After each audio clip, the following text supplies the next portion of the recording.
जय श्री कृष्ण। राधे राधे मित्रों, भगवान पर विश्वास करने का मतलब है ईश्वर की ताकत, क्षमता और वचन पर भरोसा करना। यह भावना, अनुभव और आत्मज्ञान से पैदा होती है। भगवान पर विश्वास करने से मानसिक शांति, आत्मबल और जीवन में उद्देश्य मिलता है। भगवान पर विश्वास हमें यह एहसास कराता है कि हमारे इष्ट देव हमेशा हमारे साथ हैं, हमें देख रहे हैं। यही विश्वास हमें पाप करने से बचाता है और हम अपनी राह पर चलते रहते हैं। भगवान पर विश्वास वह शक्ति है जो हमें हर गलत कदम से रोकती है और सही मार्ग पर चलने की प्रेरणा देती है। मित्रों, भगवान हमारे लिए जो भी करते हैं वो हमेशा सही ही करते हैं। मुश्किल समय में अक्सर हमारे मुंह से निकल जाता है कि हे भगवान, क्या तुम्हें मेरे ऊपर तरस नहीं आता है, या ये हमेशा मेरे साथ ही क्यों होता है।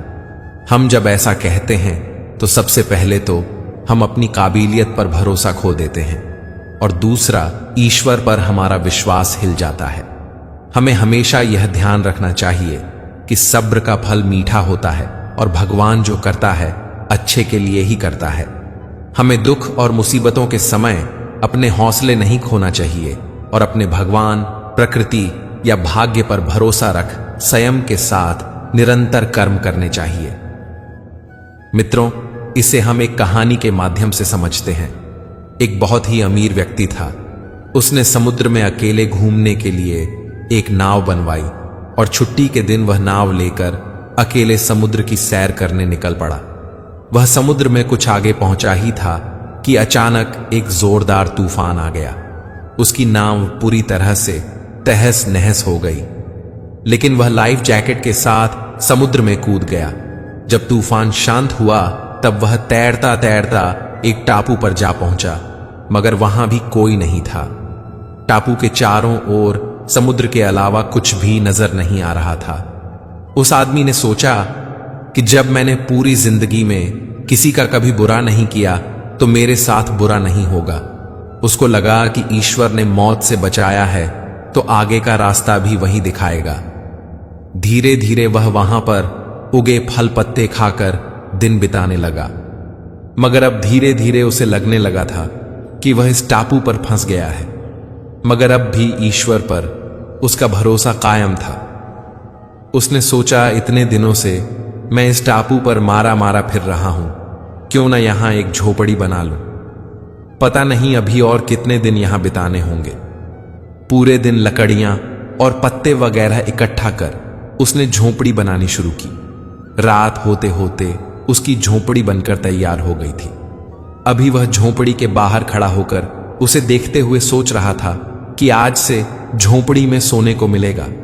मगर अचानक से मौसम बदला और बिजली जोर जोर से कड़कने लगी और एक बिजली उसकी झोपड़ी पर गिर गई। उसके देखते ही देखते झोपड़ी जलकर खाक हो गई। यह देखकर वह व्यक्ति टूट गया। उसने आसमान की तरफ देखकर बोला, हे ईश्वर, ये तेरा कैसा इंसाफ है। तूने मुझ पर अपनी रहम की नजर क्यों नहीं की।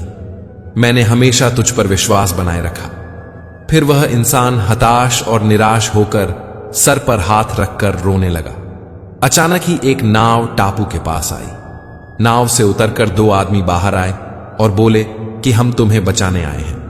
दूर से इस वीरान टापू में जलता हुआ झोंपड़ा देखा तो लगा कि कोई उस टापू पर मुसीबत में है। अगर तुम अपनी झोपड़ी नहीं जलाते तो हमें पता नहीं चलता कि टापू पर कोई है। उस आदमी की आंखों से आंसू गिरने लगे। उसने ईश्वर से माफी मांगी और बोला कि हे ईश्वर, मुझे क्या पता था कि तूने मुझे बचाने के लिए मेरी झोपड़ी जलाई थी। यकीनन तू अपने बंदों का हमेशा ख्याल रखता है। तूने मेरे सब्र का इम्तिहान लिया, लेकिन मैं उसमें फेल हो गया। मुझे माफ कर दे। मित्रों, इस कहानी से हमें यह सीख मिलती है कि दिन चाहे सुख के हों या दुख के, भगवान अपने बंदों के साथ हमेशा रहते हैं। हां, हम एक बार ईश्वर से रूठ सकते हैं, लेकिन ईश्वर हमसे कभी नहीं रूठता। वह हमेशा अच्छा ही करता है। अक्सर हमारे साथ भी ऐसे हालत बन जाते हैं जब हम पूरी तरह निराश हो जाते हैं और अपने ईश्वर या नियति से रूठ जाते हैं और विश्वास खो देते हैं। जिससे हमारे यानी आत्मविश्वास में भी गिरावट होती है। लेकिन फिर बाद में हमें पता लगता है कि परमात्मा ने अच्छा ही किया था, नहीं तो आज मैं यहां ना होता। इसीलिए मुसीबत या दुख के समय हार मानने की बजाय लगातार काम करिए। क्या पता कब आपकी किस्मत आपको आपकी मंजिल तक ले जाए। मित्रों, पूर्वकाल की बात है, हिमालय की विशाल चोटियों के नीचे, जहां हवा में ठंडक और प्रकृति में एक अनोखी शांति बसी थी, वहां सूरजपुर नाम का एक छोटा सा गांव था। यह गांव अपनी सादगी और मेहनती लोगों के लिए जाना जाता था। चारों ओर हरे भरे जंगल, ऊंचे ऊंचे पेड़ और बीच से बहती एक पतली सी नदी इस गांव की शोभा बढ़ाती थी।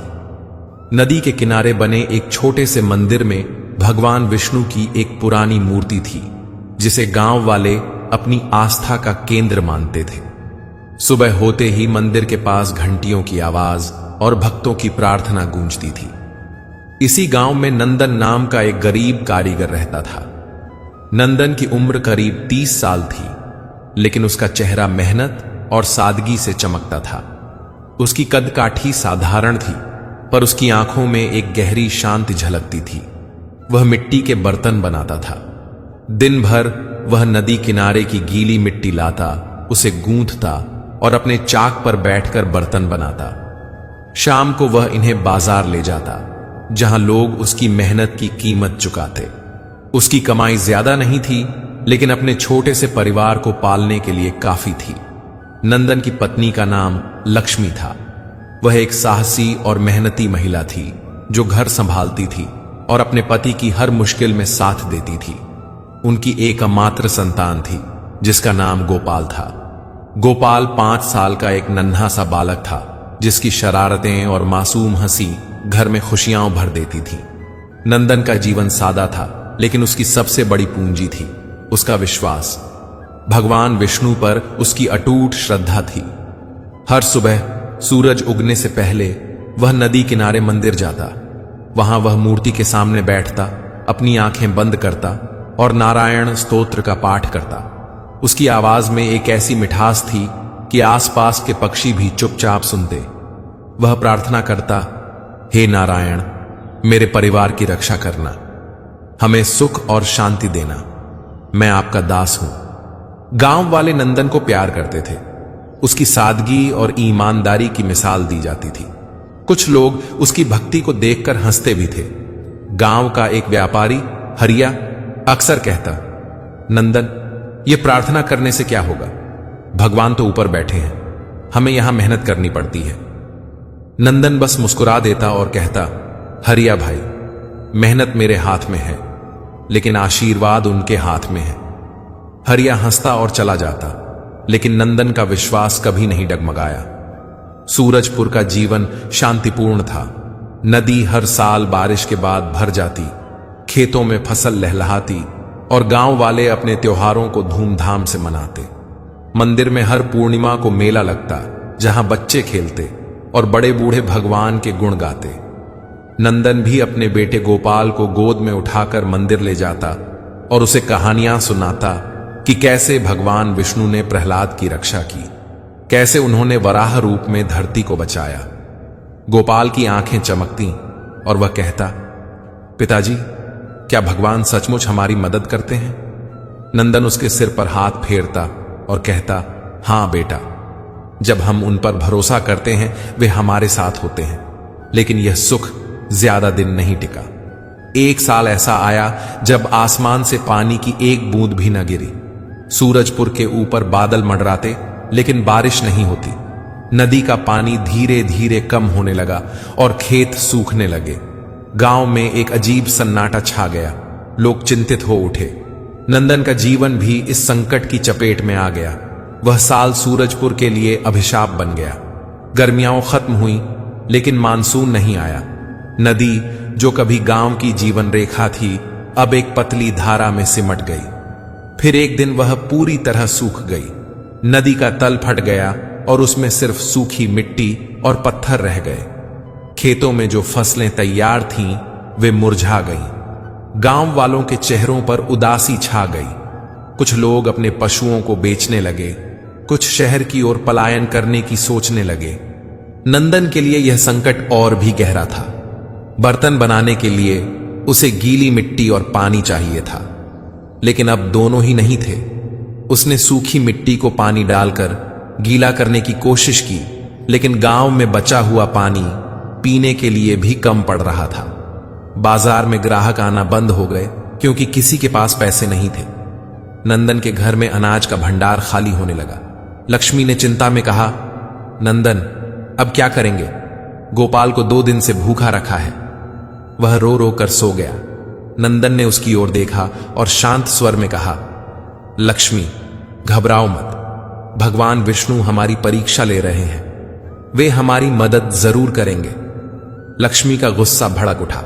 उसने कहा, परीक्षा? यह परीक्षा नहीं, हकीकत है। तुम हर दिन मंदिर जाते हो, प्रार्थना करते हो, लेकिन क्या बदला? हम भूखे मर रहे हैं और तुम्हारा भगवान चुप है। नंदन चुप रहा। वह जानता था कि लक्ष्मी की बातें गुस्से से निकली हैं, लेकिन उसके मन में भी एक हल्का सवाल उठा, क्या सचमुच भगवान उसकी पुकार सुन रहे हैं? लक्ष्मी की बातें नंदन के मन में एक तीर की तरह चुभ गईं। वह रात भर सो नहीं सका। गोपाल की भूख से कराहती आवाज और लक्ष्मी की निराश भरी आंखें उसके सामने बार बार आ रही थीं। बाहर गांव में सन्नाटा था। न बच्चों की हंसी, न पशुओं की आवाज, बस हवा का एक सूखा झोंका जो पेड़ों की पत्तियों को रगड़ता हुआ निकल जाता था। नंदन उठा, अपने टूटे हुए चप्पल पहने और मंदिर की ओर चल पड़ा। आकाश में तारे टिमटिमा रहे थे, लेकिन चांद कहीं छिपा हुआ था, जैसे वह भी इस संकट से मुंह मोड़ चुका हो। मंदिर पहुंचकर नंदन ने दिए की मध्यम रोशनी में भगवान विष्णु की मूर्ति को देखा। मूर्ति की आंखों में वही शांति थी जो हमेशा उसे सुकून देती थी। उसने हाथ जोड़े और कहा, हे नारायण, मैंने कभी आपसे धन दौलत नहीं मांगी। मैंने सिर्फ अपने परिवार के लिए 2 वक्त की रोटी चाहिए। अब मेरे पास कुछ नहीं बचा। क्या यह मेरी भक्ति की सजा है या मेरी परीक्षा? हे प्रभु, मुझे रास्ता दिखाइए। उसकी आंखों से आंसू टपक पड़े जो मिट्टी के फर्श पर गिरकर गायब हो गए। वह देर तक वहीं बैठा रहा, जब तक सुबह की पहली किरण मंदिर के दरवाजे से अंदर नहीं झांकी। घर लौटते वक्त नंदन ने देखा कि गांव वाले भी अब हिम्मत हार चुके थे। हरिया, जो पहले नंदन की भक्ति का मजाक उड़ाता था, अब अपने घर के बाहर बैठा सिर पकड़े रो रहा था। उसने नंदन को देखा और बोला, सब खत्म हो गया नंदन। मेरे पास जो अनाज था वो चूहों ने खा लिया। अब क्या खाएंगे? नंदन ने उसका कंधा ठपठपाया और कहा, धैर्य रखो हरिया, ऊपर वाला सब देख रहा है। हरिया ने व्यंग्य से हंसते हुए कहा, हां, देख रहा होगा हमारी बर्बादी। नंदन कुछ नहीं बोला और घर की ओर बढ़ गया। घर पहुंचते ही लक्ष्मी ने उससे पूछा, क्या मिला मंदिर में? कोई चमत्कार हुआ? नंदन ने चुपचाप सिर झुका लिया। लक्ष्मी ने एक ठंडी सांस ली और रसोई में चली गई। गोपाल बिस्तर पर पड़ा था। उसकी छोटी छोटी सांसें मुश्किल से चल रही थीं। नंदन उसके पास बैठा और उसके माथे पर हाथ फेरने लगा। अचानक उसे एक विचार आया। वह उठा और बोला, लक्ष्मी, मैं नदी किनारे जा रहा हूं। शायद वहां कुछ मिट्टी मिल जाए जिससे बर्तन बना सकूं। लक्ष्मी ने उसे रोकने की कोशिश की और कहा, वहां अब कुछ नहीं बचा है। वहां अब सिर्फ सूखा तल और पत्थर ही मिलेंगे। लेकिन नंदन नहीं रुका। वह एक टूटी टोकरी और फावड़ा लेकर नदी की ओर चल पड़ा। सूरज अब सिर पर चढ़ आया था और उसकी गर्मी नंदन के शरीर को झुलसा रही थी। फिर भी वह आगे बढ़ता रहा।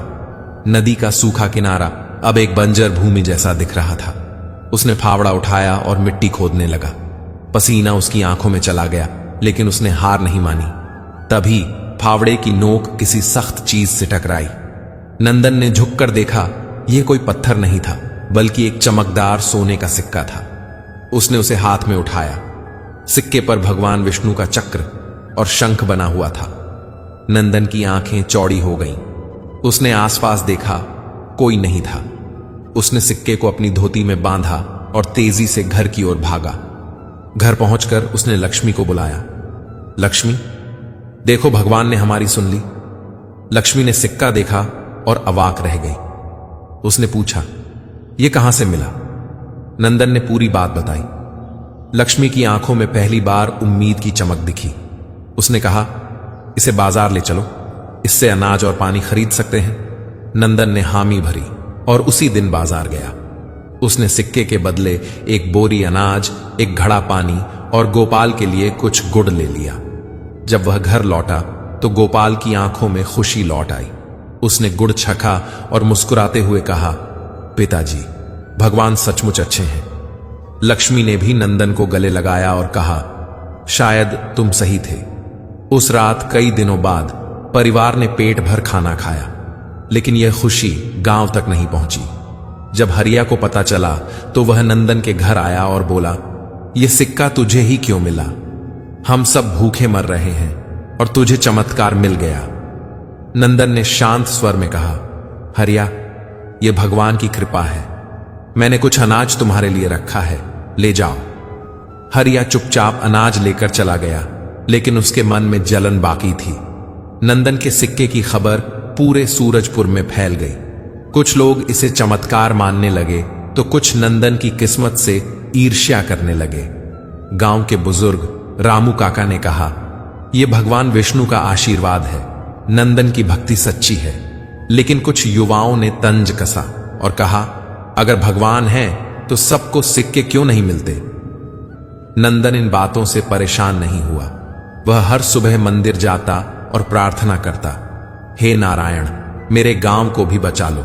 यह सिक्का मेरे लिए नहीं, सबके लिए संदेश है।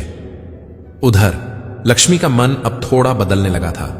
उसने नंदन से कहा, शायद तुम्हारा विश्वास सचमुच रंग लाया, लेकिन क्या यह सिक्का पूरे गांव को बचा सकता है? नंदन ने जवाब दिया, लक्ष्मी, भगवान का रास्ता हमेशा सीधा नहीं होता, हमें इंतजार करना होगा। मित्रों, नंदन का इंतजार जल्द ही खत्म होने वाला था, क्योंकि सूरजपुर में एक नया मेहमान आने वाला था, जो नंदन के विश्वास की असली परीक्षा लेने वाला था। अगले दिन गांव में एक साधु आया। उसने नंदन से कहा, मुझे पता है तुम्हें एक सिक्का मिला था, वह मेरा था जो मैंने नदी में गिरा दिया था, उसे मुझे लौटा दो। नंदन के सामने धर्म संकट था। उसने सिक्का तो बेच दिया था, अब वह साधु को क्या देता? फिर भी उसने साधु से कहा, महाराज, वह सिक्का मेरे पास नहीं है, लेकिन मैं आपको उसकी कीमत चुकाऊंगा। मेरे पास जो कुछ है वह ले लीजिए। तब तक सभी गांव वाले नंदन के घर पर इकट्ठा हो गए थे। साधु चुप रहा। फिर उसने एक गहरी सांस ली और बोला, नंदन, तूने अपनी भक्ति साबित कर दी। यह सिक्का मेरा नहीं था, यह तेरे विश्वास का इनाम था। गांव वाले हैरान हो गए।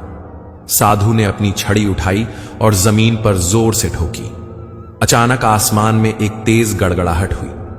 बादल जो घंटों से मंडरा रहे थे अब फट पड़े। बारिश की मोटी मोटी बूंदें धरती पर गिरने लगीं। गांव वाले खुशी से चिल्ला उठे। बच्चे बाहर दौड़े, बूढ़े अपने घरों से निकले और हरिया की आंखों में आंसू आ गए। नदी का सूखा तल धीरे धीरे पानी से भरने लगा। लक्ष्मी ने गोपाल को गोद में उठाया और नंदन से बोली, तुम सही थे, भगवान ने हमें सुना। लेकिन यह चमत्कार अभी खत्म नहीं हुआ था। साधु ने नंदन की ओर देखा और कहा, अब मेरी असली पहचान जान ले। जैसे ही उसने यह कहा, उसका शरीर एक तेज नीले प्रकाश से भर गया। उसकी जटाएं हवा में लहराने लगी। चारों तरफ तेज प्रकाश फैल गया। चार भुजाओं में शंख, चक्र, गदा और पद्म लिए भगवान विष्णु प्रकट हुए। नंदन और पूरा गांव यह देखकर स्तब्ध रह गया। भगवान ने आशीर्वाद दिया, तुम्हारे विश्वास ने मुझे यहां खींच लिया, अब इस गांव में कभी सूखा नहीं पड़ेगा। और इतना कहकर भगवान विष्णु अब प्रकट हो गए। मित्रों, भगवान पर सच्चा विश्वास कभी व्यर्थ नहीं जाता है। मुश्किल वक्त में भी धैर्य और भक्ति से हर संकट दूर हो सकता है। मित्रों, जब लगे कि सब खत्म हो गया, तब भगवान की शक्ति को महसूस करो।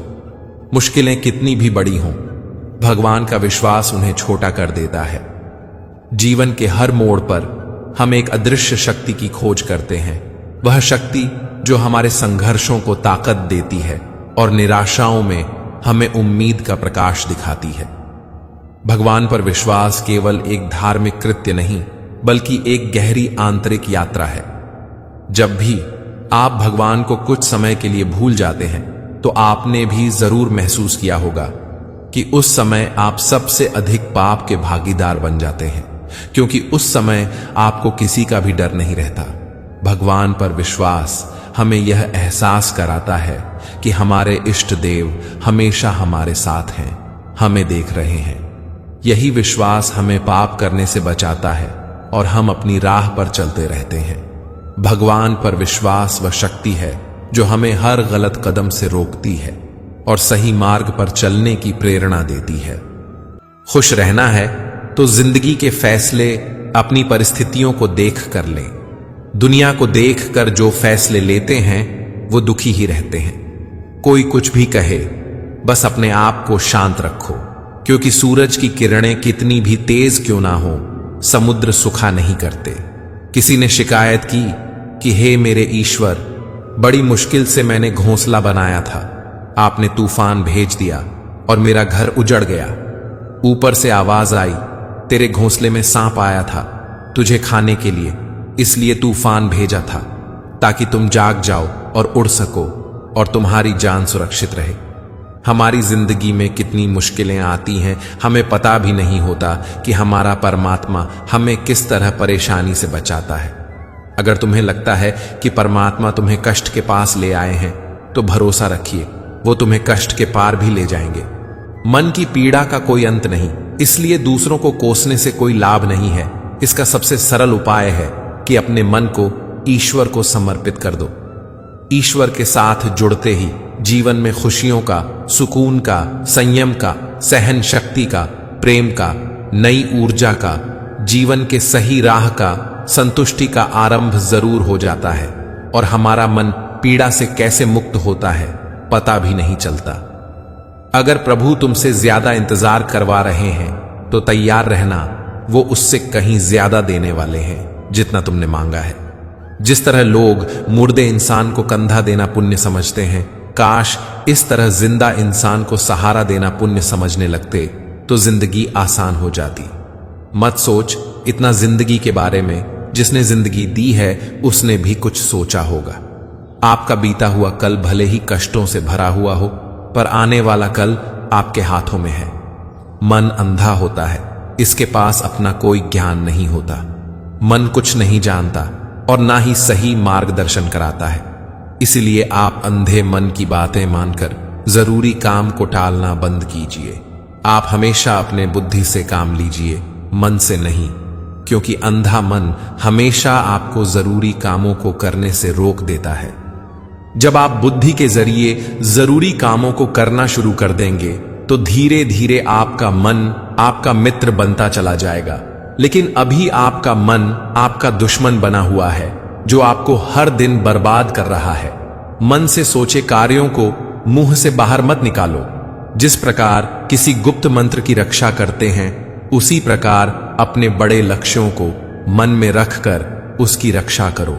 गुप्त रहकर उस काम को पूरा करो और तभी बोलो जब काम पूरा हो जाए, क्योंकि अधिकतर लोग अपनी तकलीफ से दुखी नहीं हैं, जितना दूसरों की तरक्की देखकर दुखी हैं। जब भी कोई बड़ी बात बड़े लक्ष्य की हो, केवल उन बातों को उन लोगों से बांटिए जो उन बातों को अपने भीतर बचाकर रखने का हौसला रखते हो।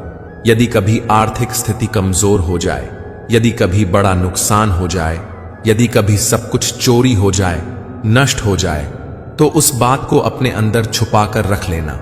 अपनी कमजोर आर्थिक स्थिति की जानकारी अपने मित्रों को या रिश्तेदारों को भी मत देना।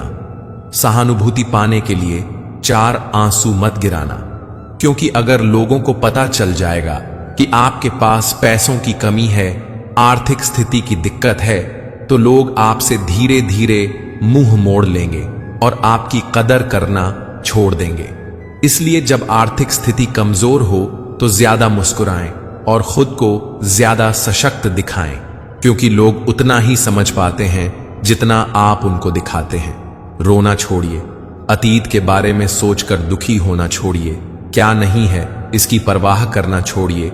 कल क्या होगा इसकी चिंता करना छोड़िए।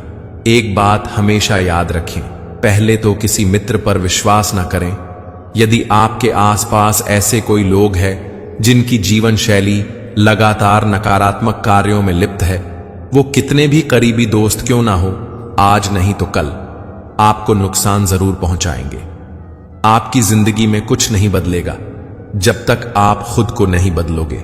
मुंह पर सच बोल देने और गुस्सा कर लेने वाले लोग उन लोगों से करोड़ों गुना बेहतर है जो आपके सामने कुछ और है, पीठ पीछे कुछ और है।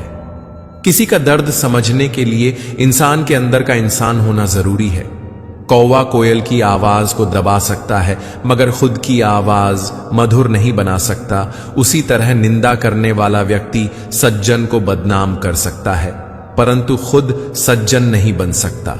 अगर अकेलापन है तो उसे एक वरदान समझो, क्योंकि परमात्मा ने तुम्हें खुद में सुधार लाने का थोड़ा अधिक समय दे दिया है।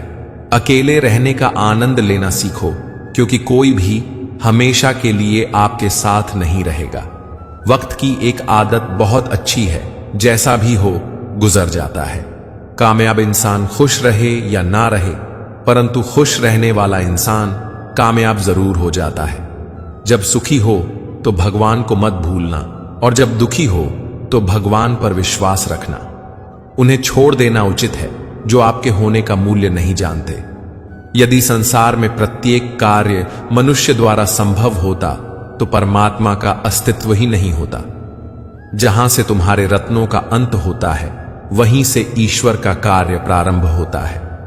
बच्चा क्या खाएगा, क्या पिएगा, क्या पहनेगा, इसका ध्यान बच्चा नहीं उसकी मां रखती है। हमें क्या देना है और क्या नहीं देना है स्वयं भगवान देखते हैं। झूठ और दिखावे की रफ्तार कितनी भी तेज क्यों न हो, पर मंजिल तक केवल सच ही पहुंचता है। लोग रंग बदलते हैं परंतु मुरली वाला वक्त ही बदल देता है। मन एक सुंदर सेवक और खतरनाक स्वामी है। मनुष्य का जीवन केवल उसके कर्म पर चलता है। जैसे कर्म होते हैं वैसे ही उसका जीवन होता है। जो किया है वह अवश्य सामने आएगा, क्योंकि कर्म किसी के सगे नहीं होते। जिंदगी बहुत हसीन है, कभी हंसाती है तो कभी रुलाती है, लेकिन जो जिंदगी की भीड़ में खुश रहता है, जिंदगी उसी के आगे सर झुकाती है। खोकर पाने का मजा ही कुछ और है, रो रो कर हंसने का मजा ही कुछ और है। हारना तो जिंदगी का हिस्सा होता है, लेकिन हारने के बाद जीतने का मजा ही कुछ और है। अच्छा बनने के लिए किसी की नकल करने की जरूरत नहीं, खुद इतना अच्छा बनो कि लोग आपकी नकल करने लगे। जिंदगी एक बार मिलती है ये गलत है, बल्कि मौत सिर्फ एक बार मिलती है। जिंदगी तो हर रोज मिलती है। कोई आपसे मांगे तो दे दिया करो, क्योंकि भगवान ने आपको देने वालों में रखा है, मांगने वालों में नहीं। याद रखना, अच्छे वक्त को देखने के लिए बुरे वक्त को भी झेलना पड़ता है। सेवा सबकी करो, लेकिन आशा किसी से मत रखो, क्योंकि सेवा का असली मूल्य भगवान ही देता है। हमेशा अपनी नजर उस चीज पर रखो जिसे तुम पाना चाहते हो, उस पर नहीं जिसे तुम खो चुके हो। अन्न और जल से बढ़कर कोई दान नहीं, और माता पिता से बढ़कर कोई देवता नहीं। बहुत ज्यादा मीठे बोलने वालों से और ज्यादा तारीफ करने वालों से दूर ही रहना चाहिए, क्योंकि लोग मीठा सिर्फ तभी बोलते हैं जब उनको आपसे अपना मतलब निकालना होता है। आपकी तारीफ भी सिर्फ तभी की जाती है जब उन्हें आपसे अपना काम निकालना होता है। याद रखना कि तारीफ आपको जिंदगी में कभी भी मुफ्त में नहीं मिलने वाली है। अगर कोई आपकी तारीफ कर रहा है तो कुछ ना कुछ उसके लिए आपको चुकाना ही पड़ेगा। इसलिए जो बहुत ज्यादा मीठा बोलते हैं या जो आपकी तारीफ करते हैं, उनसे सावधान रहना चाहिए। इस संसार में कोई भी अपना नहीं है। यह संसार एक माया है, क्योंकि यह बदलता रहता है, इसलिए इसके साथ कभी मोह नहीं करना चाहिए। जो हमारे पास है वह हमारे पास रहने वाला है, यही तो मोह है। किसी चीज को पकड़ने की कोशिश न करो और न उसे अपने पास हमेशा रखने के स्वप्न देखो, क्योंकि माया को पकड़ना असंभव है। यह शरीर, माँ पिता, भाई बहन, सगे संबंधी, मित्र पड़ोसी, धन संपत्ति, मान अपमान, कुछ भी हमारे पास सदा के लिए रहने वाला नहीं है। इसलिए जब तक यह सब चीजें हैं अपनी जिंदगी जियो, और जब वे जाने लगे तो जाने दो। न पकड़कर रखने की कोशिश करो और न खोने का शोक मनाओ, क्योंकि ये कभी अपने थे ही नहीं। ये तो प्रकृति ने किसी उद्देश्य के लिए हमें कुछ समय के लिए दिए, और जब उद्देश्य पूरा हुआ तो वापस ले लिए। संसार को देखना स्वप्न देखने के समान है, क्योंकि स्वप्न थोड़ी देर के लिए आता है। ये संसार भी थोड़ी देर के लिए हमारे पास है। स्वप्न का सुख दुख भी थोड़ी देर रहता है। हम चाहकर भी स्वप्न का सुख दुख स्वप्न टूटने के बाद नहीं भोग सकते। हमारे चाहने से सुखद स्वप्न बार बार नहीं आते। इसीलिए स्वप्न अस्थाई है, यह समझकर सुख दुख का अनुभव करो। मित्रों, जिंदगी में एक बात हमेशा याद रखें, गहरी बातें समझने के लिए गहरा होना जरूरी है, और गहरा वही हो सकता है जिसने गहरी चोटें खाई हों। लोग कहते हैं दुख बुरा होता है, जब भी आता है रुलाकर जाता है, लेकिन परमात्मा कहते हैं दुख अच्छा होता है, जब भी आता है कुछ सिखाकर जाता है। जिंदगी की तपिश को सहन करना सीखिए, क्योंकि अक्सर वे पौधे मुरझा जाते हैं जिनकी परवरिश छाया में होती है। खुश रहने का मतलब ये नहीं कि सब कुछ ठीक है, इसका मतलब ये है कि आपने दुखों से ऊपर उठकर जीना सीख लिया है। रास्ते कभी खत्म नहीं होते, बस लोग हिम्मत हार जाते हैं।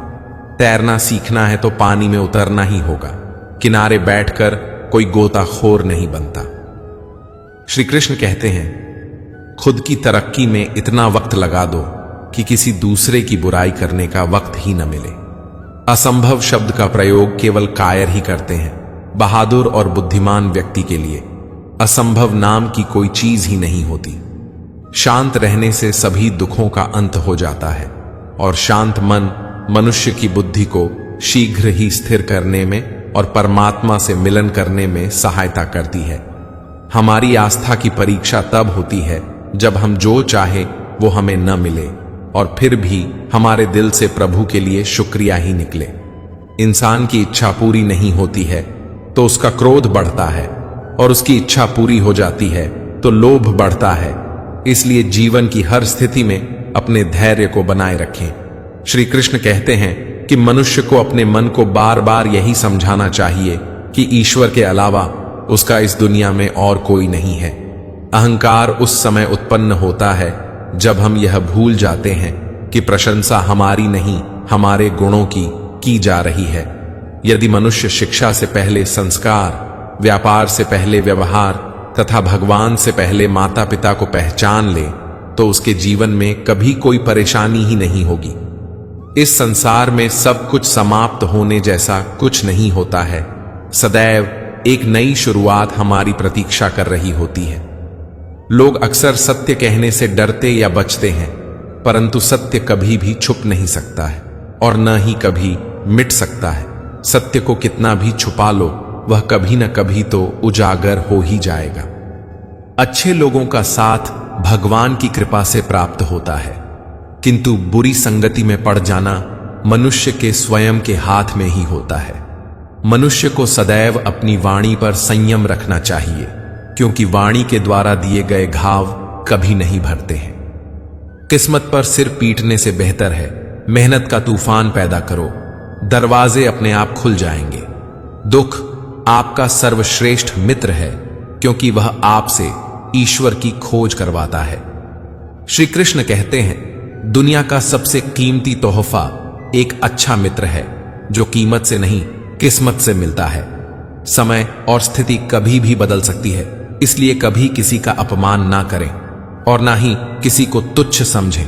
आप शक्तिशाली हो सकते हैं, पर समय आपसे अधिक शक्तिशाली है। चक्रव्यूह रचने वाले हमेशा अपने ही होते हैं। कल भी यह सत्य था, आज भी यह सत्य है। दुनिया में सबसे खुश वो लोग रहते हैं जो ये जान चुके हैं कि दूसरों से किसी भी तरह की उम्मीद करना व्यर्थ है। जिस परिवार और राष्ट्र में स्त्रियों का सम्मान नहीं होता, वह पतन और विनाश के गर्त में लीन हो जाता है।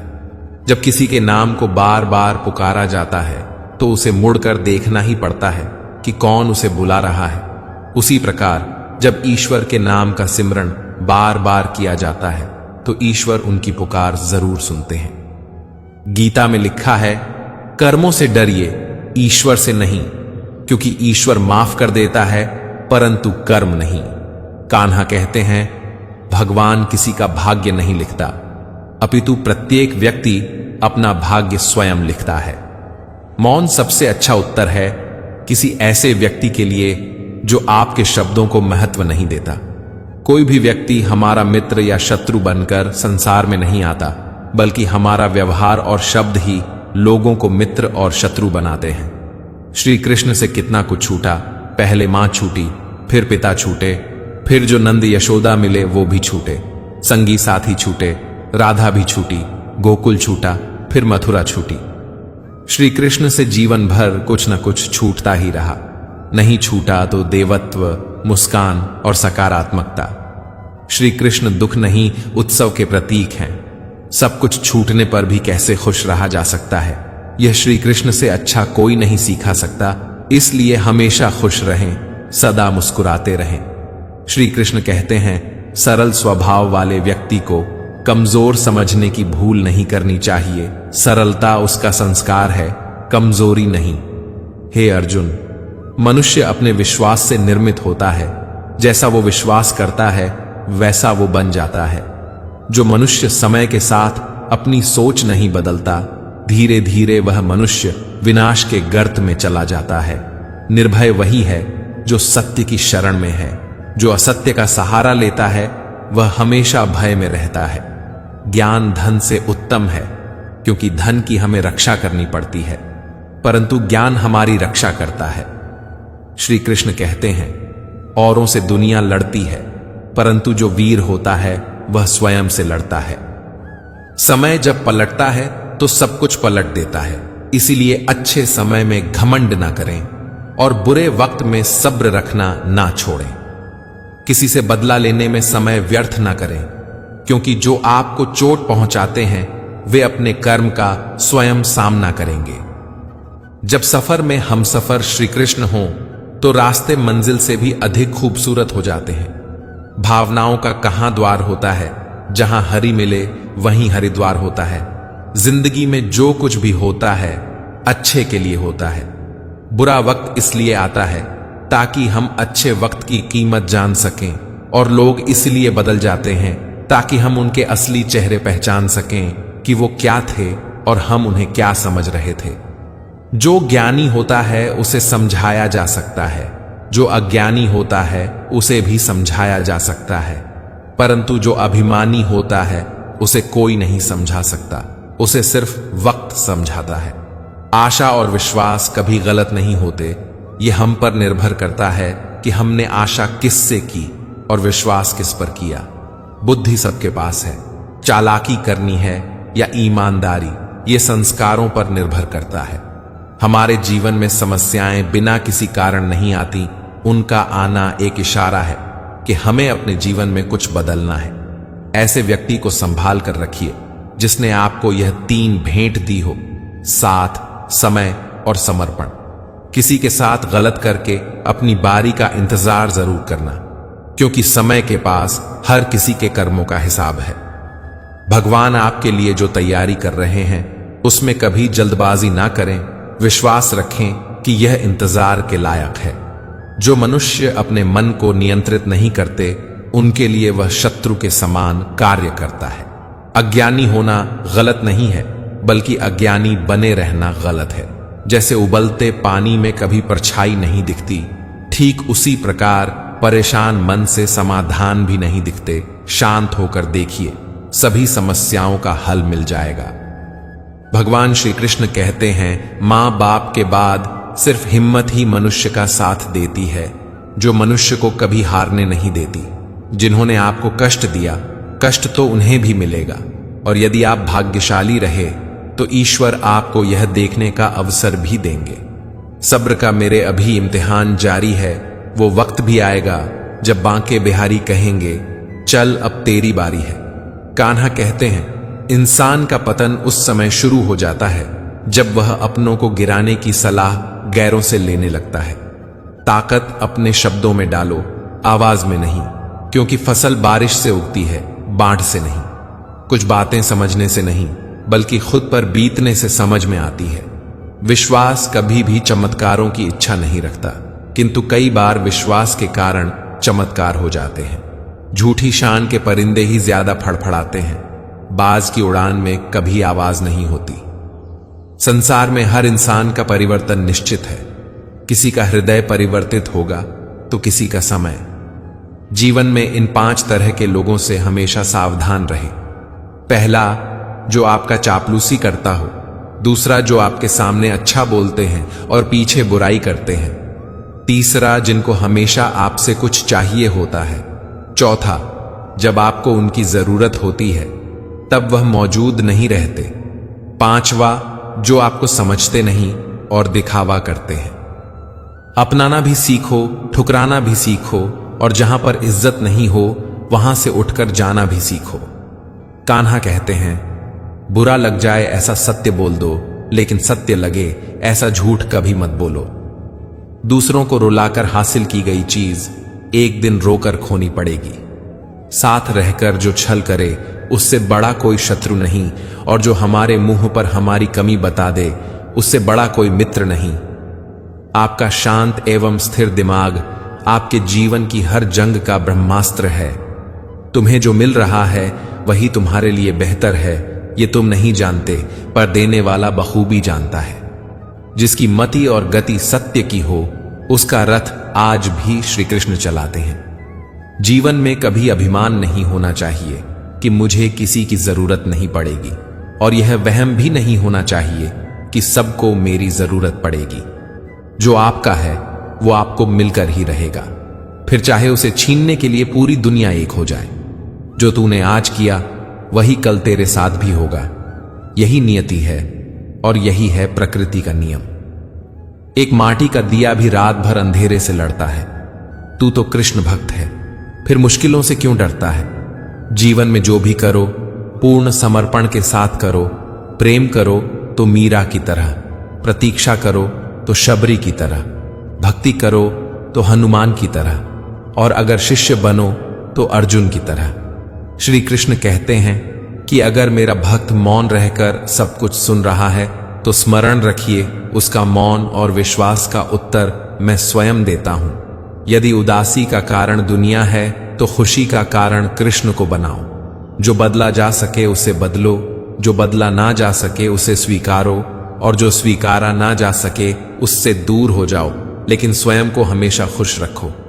भगवान से प्यार और इंसान से प्यार में क्या फर्क है? इंसान से प्यार होने पर वह हमारी कमजोरी बन जाती है, और भगवान से प्यार होने पर वह हमारी ताकत बन जाती है। सच बोलने का साहस कीजिए, परिणाम भुगतने की शक्ति परमात्मा देंगे। अर्जुन ने एक निर्णय किया था कि श्री कृष्ण चाहिए। आगे के सारे निर्णय फिर श्री कृष्ण ने स्वयं कर दिए। इसलिए आपका पहला निर्णय ही सबसे महत्वपूर्ण है। विजय उसी की होती है जो हार जीत की चिंता छोड़कर बस अपने कर्म पर ध्यान लगाता है। जो होने वाला है वो होकर ही रहता है, और जो नहीं होने वाला है वह कभी नहीं होता। ऐसा निश्चय जिनकी बुद्धि में होता है उसे चिंता कभी नहीं सताती है। धीरज रखो, क्योंकि हर नया परिवर्तन आसान होने से पहले मुश्किल हुआ करता है। अपमान का बदला झगड़े या लड़ाई से नहीं लिया जाता, बल्कि शांति से कामयाब होकर लिया जाता है। गुजर जाएगा ये दौर भी, जरा सब्र तो रख। जब खुशियां ही नहीं टिकी तो गम की क्या औकात है। जिंदगी मुफ्त में कभी किसी को कुछ नहीं सिखाती।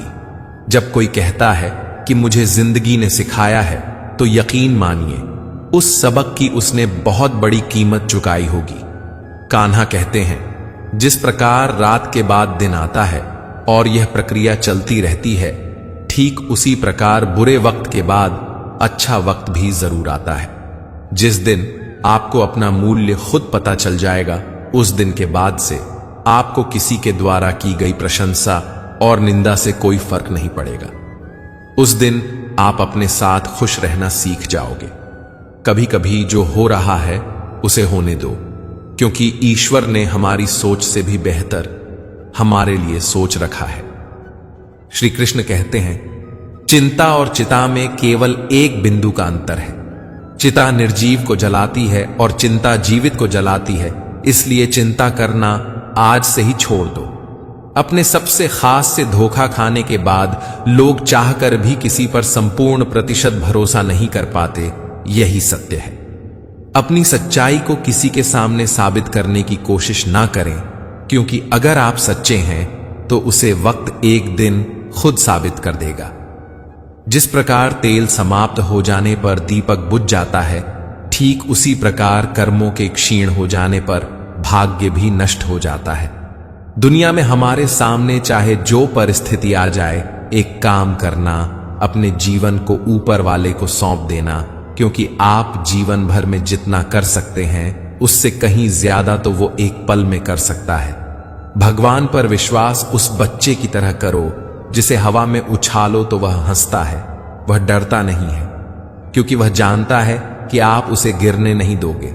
कान्हा कहते हैं, अगर जिंदगी का हर दांव जीतना चाहते हो तो बल से ज्यादा बुद्धि का उपयोग करना सीखो, क्योंकि बल लड़ना सिखाता है और बुद्धि जीतना सिखाती है। जीत निश्चित हो तो अर्जुन हर कोई बन सकता है, किंतु जब मृत्यु निश्चित हो तो अभिमन्यु बनने के लिए साहस बहुत जरूरी होता है। कभी पीठ पीछे आपकी बात चले तो घबराना मत, क्योंकि बात उन्हीं की होती है जिनमें कोई खास बात होती है। अहंकार के अंधे इंसान को ना तो अपनी गलतियां दिखाई देती हैं और ना ही दूसरे इंसानों में कुछ अच्छाई दिखाई देती है। मुझे घमंड नहीं किसी बात की, क्योंकि मैं जानता हूं कि एक रात जिंदगी में ऐसी भी होगी जिसके बाद कोई सवेरा नहीं होगा। खुद में झांकने के लिए जिगर चाहिए, वरना दूसरों की बुराई बताने में तो हर शख्स माहिर होता है। जिंदगी में दो लोगों का होना बहुत जरूरी है। एक कृष्ण जो ना लड़े फिर भी जीत पक्की कर दे, दूसरा कर्ण जो हार सामने हो फिर भी साथ ना छोड़े। कान्हा कहते हैं, तू करता वही है जो तू चाहता है, होता वही है जो मैं चाहता हूं, इसलिए तू वही कर जो मैं चाहता हूं, फिर होगा वही जो तू चाहता है। इंसान गलत कार्य करते समय दाएं बाएं आगे पीछे चारों तरफ देखता है, बस ऊपर देखना भूल जाता है। जो मनुष्य ऊपर देख पाता है वह कभी गलत काम करने की हिम्मत नहीं करता। अगर जिंदगी में कुछ अलग करना चाहते हो तो भीड़ का हिस्सा कभी मत बनो, क्योंकि भीड़ साहस तो देता है मगर पहचान छीन लेता है। खुद में थोड़ा स्वाभिमान होना जरूरी है, वरना लोग आपको वहां भी दबाने की कोशिश करेंगे जहां आपका अधिकार है। जिसकी फितरत हमेशा बदलने की हो वह कभी किसी का नहीं हो सकता, चाहे वो समय हो या इंसान। मनुष्य जन्म लेता है तो उसके पास सांसें तो होती हैं पर कोई नाम नहीं होता। जब मृत्यु होती है तो उसके पास नाम तो होता है पर सांसें नहीं होती। इसी सांस और नाम के बीच की यात्रा को जीवन कहते हैं। कामयाब लोग अपने फैसले से दुनिया बदल देते हैं, जबकि नाकामयाब लोग दुनिया के डर से अपने फैसले बदल देते हैं। समस्या का गुलाम बनने वाले कभी खुद के भाग्य का निर्माता नहीं बन पाते। जिनमें अकेले चलने का हौसला होता है, एक दिन उनके पीछे काफिला होता है। उन रास्तों पर कभी मत चलो कि भीड़ का हिस्सा बनना पड़े। इतिहास उसी ने रचा है जिसने रास्ता कठिन चुना है। जीवन में जो लोग साथ रहकर छल करे, धोखा दे, उनका साथ छोड़ देना ही बेहतर है। दुनिया में झूठ धीरे से भी बोलोगे तो सब सुन लेंगे, मगर सच चिल्लाने पर भी कोई नहीं सुनता। भावनाओं को संभालने वाला इंसान हमेशा जिंदगी की ऊंचाई पर सबसे ऊपर होता है। कुछ इंसान ऐसे भी होते हैं जो जरूरत के समय पैर भी पकड़ लेंगे और जरूरत ना रही तो पहचानेंगे भी नहीं। जीवन में जो सीख खाली पेट और खाली जेब सिखाती है वो कोई और नहीं सिखा सकता। मनुष्य का जीवन केवल उसके कर्मों पर चलता है। जैसा कर्म होता है वैसा उसका जीवन होता है। जो लोग दूसरों को हर समय नीचा दिखाते रहते हैं, उनको ये एहसास नहीं है कि वो ऐसा करके खुद कितना नीचे गिर रहे हैं। हर नई शुरुआत इंसान को डराती है, पर याद रखना सफलता मुश्किलों के बाद ही नजर आती है। कौन क्या कर रहा है, कैसे कर रहा है और क्यों कर रहा है, इन सब से आप जितना दूर रहोगे आप उतना ही खुश रहोगे। कोई हमारा बुरा करे ये उसका कर्म है, लेकिन हम किसी का बुरा न करें, यह हमारा धर्म है। भरोसा अगर खुद पर रखो तो ताकत बन जाती है और दूसरों पर रखो तो कमजोरी बन जाती है। आप कब सही थे इसे कोई याद नहीं रखता है, लेकिन तुम कब गलत थे इसे सब लोग याद रखते हैं। सच्ची खुशी तभी होती है जब आपकी सोच, कथन और कर्म में समानता हो। जीवन में कभी निराश नहीं होना चाहिए, क्योंकि कमजोर आपका वक्त होता है, आप नहीं। अगर आप राजा की तरह जीना चाहते हैं तो पहले आपको गुलाम की तरह मेहनत करना होगा। वैसे लोगों से कभी रिश्ता मत रखो जो बुरे वक्त में आपका साथ छोड़ दें। अगर लोग आपकी कॉपी करने लगे तो समझ लीजिए आप कामयाबी के बहुत करीब हैं। मौन सबसे अच्छा उत्तर है किसी ऐसे व्यक्ति के लिए जो आपके शब्दों को महत्व नहीं देता। समय कभी नहीं रुकता। आज यदि बुरा चल रहा है तो कल अवश्य अच्छा आएगा। इसीलिए बुरे वक्त में कभी घबराना नहीं चाहिए, बल्कि मुश्किलों का डटकर सामना करना चाहिए। कान्हा कहते हैं, हमारी आस्था की परीक्षा तब होती है जब हम जो चाहे वो न मिले और फिर भी हमारे दिल से प्रभु के लिए शुक्रिया ही निकले। तुम उसके लिए शोक करते हो जो शोक करने के योग्य नहीं है और फिर भी ज्ञान की बातें करते हो।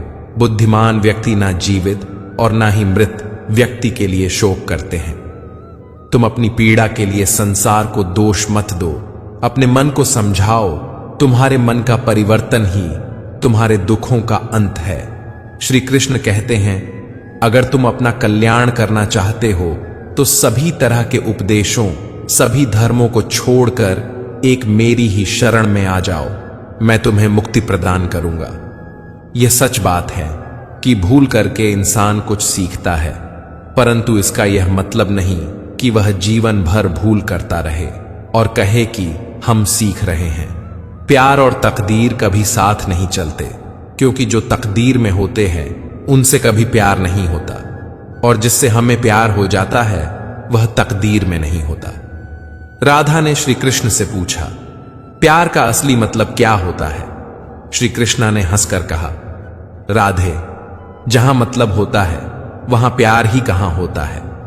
प्रेम एक ऐसा अनुभव है जो मनुष्य को कभी परास्त नहीं होने देता, और घृणा एक ऐसा अनुभव है जो मनुष्य को कभी जीतने नहीं देता। इसीलिए हमेशा सबों से प्रेम बनाए रखिए। स्वार्थ से रिश्ते बनाने की कितनी भी कोशिश करें वो कभी नहीं बनते हैं, और प्रेम से बने रिश्तों को कितना भी तोड़ने की कोशिश करें वो कभी नहीं टूटते। हर किसी के अंदर अपनी ताकत और अपनी कमजोरी होती है। मछली जंगल में नहीं दौड़ सकती और शेर पानी में राजा नहीं बन सकता, इसलिए अहमियत सभी को देनी चाहिए। श्री कृष्ण कहते हैं, एक बार माफ करके अच्छे बन जाओ, पर दोबारा उसी इंसान पर भरोसा करके बेवकूफ कभी न बनो। श्री कृष्ण कहते हैं, अगर सलाह देने वाले साथ देने लग जाएं तो पूरी दुनिया खुशियों से भर जाएगी। भगवान श्री कृष्ण कहते हैं, मन को शांत और स्थिर करने के दो उपाय हैं। पहला है ध्यान लगाना। अब कुछ लोग ध्यान का मतलब यहां आंख बंद कर भगवान का नाम जपना समझेंगे, लेकिन श्री कृष्ण के कहने का मतलब यह नहीं है। ध्यान का मतलब होता है अपना पूरा ध्यान किसी चीज पर लगाना और उसे हटने नहीं देना। जब आप जीवन के हर छोटे बड़े काम को पूरे ध्यान से करते हैं तो आपका जीवन ही एक मेडिटेशन बन जाता है। ऐसे जीवन में शांति, स्थिरता, साहस और सफलता स्वयं विकसित हो जाता है। मन को शांत और स्थिर करने का दूसरा उपाय है वैराग्य भाव। वैराग्य का अर्थ यह नहीं कि आप सब कुछ छोड़कर जंगल में जाकर बैठ जाएं। वैराग्य का सच्चा अर्थ है कि आप जो काम कर रहे हैं उसका क्या नतीजा या रिजल्ट निकलेगा उसकी चिंता ना करें। जैसे अगर आपने कोई इंटरव्यू दिया, आप यह कर सकते हैं कि पूरे मन से तैयारी करें और अपना बेस्ट देकर आ जाएं। वह नौकरी मिलना या ना मिलना आपके हाथ में नहीं है। इस नतीजे के पीछे अलग अलग चीजें हैं जो आपके बिल्कुल कंट्रोल में नहीं होती। तो जिस चीज के बारे में आप कुछ कर नहीं सकते उसके बारे में चिंता भी ना करें। यही वैराग्य का सच्चा मतलब होता है, और यही है भगवान श्री कृष्ण का दूसरा उपाय मन को चिंता की लपटों से बचाने का। झाड़ू में जब तक बंधन होता है तब तक वह कचरे को साफ करता है। बंधन खुल जाते ही वह स्वयं कचरा बन जाता है। इसीलिए हमेशा अपनों से बंधे रहिए। मनुष्य हमेशा अपने भाग्य को कोसता है, ये जानते हुए भी कि भाग्य से भी ऊंचा उसका कर्म है जो उसके स्वयं के हाथों में है। एक समझदार व्यक्ति वही है जो दूसरों को देखकर उनकी विशेषताओं से सीखता है, उनसे तुलना और ईर्ष्या नहीं करता। जीवन में ऊंचे उठते समय लोगों से अच्छा व्यवहार करें, क्योंकि यदि आप फिर नीचे गिरे तो सामना इन्हीं लोगों से करना होगा। जिंदगी में तकलीफ कितनी भी हो, कभी हताश मत होना, क्योंकि धूप कितनी भी तेज क्यों ना हो, समुंदर कभी सूखा नहीं करते। दुनिया में केवल माता और पिता ही ऐसे इंसान हैं जो चाहते हैं कि हमारे बच्चे हमसे भी ज्यादा कामयाब हो। समय मनुष्य के बनाए मार्ग पर नहीं चलता, मनुष्य को समय के दिखाए मार्ग पर चलना होता है। इसी को नियति कहते हैं। मैदान में हारा हुआ इंसान फिर भी जीत सकता है, लेकिन मन से हारा हुआ इंसान कभी नहीं जीत सकता। संघर्ष इंसान को मजबूत बनाता है, फिर चाहे वह कितना भी कमजोर क्यों ना हो। जो अपने कदमों की काबिलियत पर विश्वास रखते हैं वही लोग अक्सर मंजिल पर पहुंचते हैं। अगर सही मायने में आप अपना जीवन बदलना चाहते हो तो सबसे पहले आपको अपना मन बदलने के लिए तैयार रहना पड़ेगा, क्योंकि जैसा आपका मन रहेगा वैसे ही आपके विचार होंगे, और जैसे आपके विचार होंगे वैसे ही आपका जीवन होगा। नीच विचार रखोगे तो नीच बन जाओगे, अच्छे विचार रखोगे तो ऊंचाई पर जाओगे। जिंदगी के इस रण में खुद ही कृष्ण, खुद ही अर्जुन बनना पड़ता है। रोज अपना ही सारथी बनकर जीवन के महाभारत से लड़ना पड़ता है। श्री कृष्ण कहते हैं, जो मनुष्य भगवत गीता को पढ़कर उस पर अमल करता है उसके सारे दुष्कर्मों का प्रभाव समाप्त हो जाता है। बुरे लोग हमेशा बुरे कर्म करते हैं, फिर भी वह जीवन में सुखी और संपन्न रहते हैं, जबकि अच्छे लोग जीवन भर अच्छे कर्म करते हैं, फिर भी उसे अपमान और दर्द ही मिलता है। आपने भी यह महसूस किया होगा कि जो लोग अच्छे कर्म करते हैं वो परेशान रहते हैं, वहीं जो बुरे कर्म करते हैं वो खुशी से रह रहे होते हैं। अच्छे कर्म करने वाले परेशान होते हैं कि आखिर उन्हें इतनी परीक्षा क्यों देनी पड़ रही है, जबकि जो अधर्म की राह में है वो खुश हैं और जिंदगी का लुत्फ उठा रहे हैं। अक्सर लोग सोचते हैं कि अब अच्छाई का जमाना ही नहीं रहा। अगर आपके मन में भी यह सवाल आया है तो आज हम आपको इसका जवाब देंगे। ये जवाब वो है जो भगवत गीता में लिखा है और श्री कृष्ण ने अर्जुन को दिया था। भगवत गीता में वर्णित कथा के अनुसार जब भी अर्जुन के मन में कोई दुविधा होती थी तो वो श्री कृष्ण के पास पहुंच जाते थे। एक बार की बात है, अर्जुन ने भगवान श्री कृष्ण के समीप आकर कहा कि वो दुविधा में हैं और इसका जवाब वो श्री कृष्ण से चाहते हैं। श्री कृष्ण ने पूछा कि क्या सवाल है? अर्जुन ने कहा, मुझे ये जानना है कि अच्छे लोगों के साथ हमेशा बुरा ही क्यों होता है, वहीं बुरे लोग खुशहाल दिखते हैं। अर्जुन के मुंह से ऐसी बातें सुनकर श्री कृष्ण मुस्कुराए और कहा, मनुष्य जैसा सोचता है और महसूस करता है वैसा कुछ नहीं होता है, बल्कि अज्ञानता की वजह से वो सच्चाई नहीं समझ पाता है। अर्जुन उनकी ये बात समझ नहीं पाए। इसके बाद श्री कृष्ण ने क्या कहा वो जानते हैं। कान्हा ने अर्जुन से कहा कि हे पार्थ, मैं तुम्हें एक कथा सुनाता हूं, उसे सुनकर तुम समझ जाओगे कि हर प्राणी को उसके कर्म के हिसाब से ही फल मिलता है। प्रकृति हर किसी को अपनी राह चुनने का मौका देती है। अब वो मनुष्य की इच्छा पर निर्भर करता है कि उसे धर्म की राह चुननी है या अधर्म की। कथा शुरू करते हुए श्री कृष्ण ने कहा, एक नगर में दो पुरुष रहा करते थे। एक पुरुष व्यापारी था जिसके जीवन में धर्म की बहुत महत्ता थी। वो पूजा पाठ में यकीन रखता था। वो हर रोज मंदिर जाता था और दान धर्म भी करता था और हर रोज भगवान की पूजा करता था। वहीं दूसरा पुरुष बिल्कुल विपरीत था। वो हर रोज मंदिर तो जाता था लेकिन पूजा करने नहीं, बल्कि मंदिर के बाहर से जूते चप्पल चुराने। उसे दान और धर्म से कोई लेना देना नहीं था। समय बीतता गया और एक दिन बहुत जोर की बारिश हो रही थी। इस वजह से मंदिर में पुजारी के अलावा कोई नहीं था। ये बात जब दूसरे पुरुष को पता चली तो उसने कहा कि यह सही मौका है मंदिर का धन चुराने का। पंडित से नजर बचाकर उसने मंदिर का सारा धन चुरा लिया। उसी समय धर्म कर्म में विश्वास रखने वाला व्यक्ति भी मंदिर पहुंचा। दुर्भाग्य से मंदिर के पुजारी ने उसे ही चोर समझ लिया और चिल्लाने लगे। वहां लोग एकत्र हो गए और उसे बहुत मारा। किसी तरह वो बचते बचाते वहां से निकला तो दुर्भाग्य ने उसका साथ वहां भी नहीं छोड़ा। मंदिर के बाहर वो एक गाड़ी से टकरा गया और घायल हो गया। फिर वो व्यापारी लंगड़ाते हुए घर जाने लगा तो रास्ते में उसकी मुलाकात उस पुरुष से हुई जिसने मंदिर से धन चुराया था। उसने कहा, आज तो मेरी किस्मत चमक गई, एक साथ इतना सारा धन मिल गया। ये सब देखकर भले पुरुष को बहुत बुरा लगा और उसने अपने घर से भगवान की सारी तस्वीरें निकाल दी। कुछ सालों बाद दोनों ही पुरुषों की मृत्यु हो गई। मरने के बाद जब दोनों यमराज की सभा में पहुंचे और भले पुरुष ने दूसरे व्यक्ति को देखा तो उसे बहुत गुस्सा आया।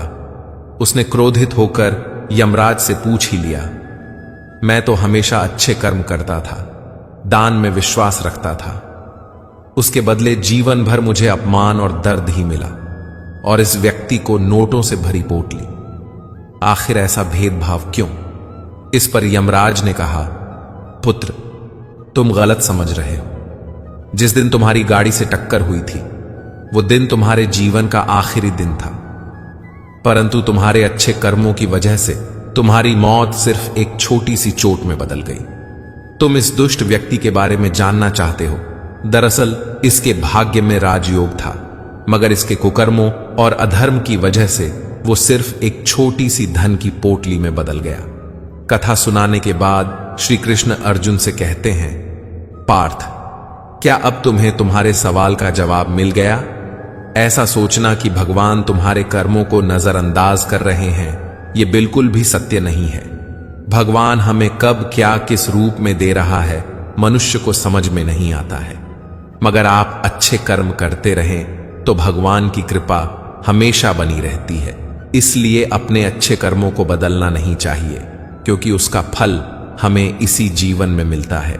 इसलिए मनुष्य का फर्ज है कि वो हमेशा अच्छे कर्म करते रहें, क्योंकि श्री कृष्ण ने गीता में भी बताया है कि किसी के द्वारा किया गया कर्म बेकार नहीं जाता है, चाहे वो अच्छा हो या बुरा। भगवान श्री कृष्ण भगवत गीता में कहते हैं, मैं ना तो किसी के भाग्य का निर्माण करता हूं और ना ही किसी के कर्म फल का निर्माण करता हूं। मनुष्य अपने द्वारा किए कर्मों का ही फल भोगता है और उसी से उसके भाग्य का निर्माण होता है। मित्रों, एक बार देवर्षि नारद जी बैकुंठ धाम गए। वहां उन्होंने भगवान विष्णु को प्रणाम किया। नारद जी ने श्री हरि से कहा, प्रभु, पृथ्वी पर अब आपका प्रभाव कम हो रहा है। धर्म पर चलने वालों को कोई अच्छा फल नहीं मिल रहा, जो पाप कर रहे हैं उनका भला हो रहा है। तब श्री हरि ने कहा, ऐसा नहीं है देवर्षि, जो भी हो रहा है सब नियति के जरिए हो रहा है। नारद बोले, मैं तो देखकर आ रहा हूं पापियों को अच्छा फल मिल रहा है और भला करने वाले, धर्म के रास्ते पर चलने वाले लोगों को बुरा फल मिल रहा है। भगवान ने कहा, कोई ऐसी घटना बताओ। नारद ने कहा, अभी मैं एक जंगल से आ रहा हूं। वहां एक गाय दलदल में फंसी हुई थी, कोई उसे बचाने वाला नहीं था। तभी एक चोर उधर से गुजरा। गाय को फंसा हुआ देखकर भी नहीं रुका, वह उस पर पैर रखकर दलदल लांग कर निकल गया। आगे जाकर चोर को सोने की मोहरों से भरी एक थैली मिली। थोड़ी देर बाद वहां से एक वृद्ध साधु गुजरा। उसने उस गाय को बचाने की पूरी कोशिश की, पूरे शरीर का जोर लगाकर उस गाय को बचा लिया। लेकिन मैंने देखा कि गाय को दलदल से निकालने के बाद वह साधु आगे गया तो एक गड्ढे में गिर गया। प्रभु, बताइए ये कौन सा न्याय है? नारद जी की बात सुन लेने के बाद प्रभु बोले, ये सही ही हुआ। जो चोर गाय पर पैर रखकर भाग गया था, उसकी किस्मत में तो एक खजाना था, लेकिन उसके इस पाप के कारण उसे केवल कुछ मोहरें ही मिली। वहीं उस साधु को गड्ढे में इसलिए गिरना पड़ा क्योंकि उसके भाग्य में मृत्यु लिखी थी, लेकिन गाय को बचाने के कारण उसके पुण्य बढ़ गए और उसकी मृत्यु एक छोटी सी चोट में बदल गई। इंसान के कर्म से उसका भाग्य तय होता है। इंसान को कर्म करते रहना चाहिए, क्योंकि कर्म से भाग्य बदला जा सकता है। मित्रों, अगर आपको हमारा यह वीडियो पसंद आया तो कमेंट में जय श्री राधे कृष्ण लिखें और ऐसे ही प्रेरणादायक वीडियो देखने के लिए हमारे चैनल को सब्सक्राइब कर लें। जय श्री राधे कृष्ण।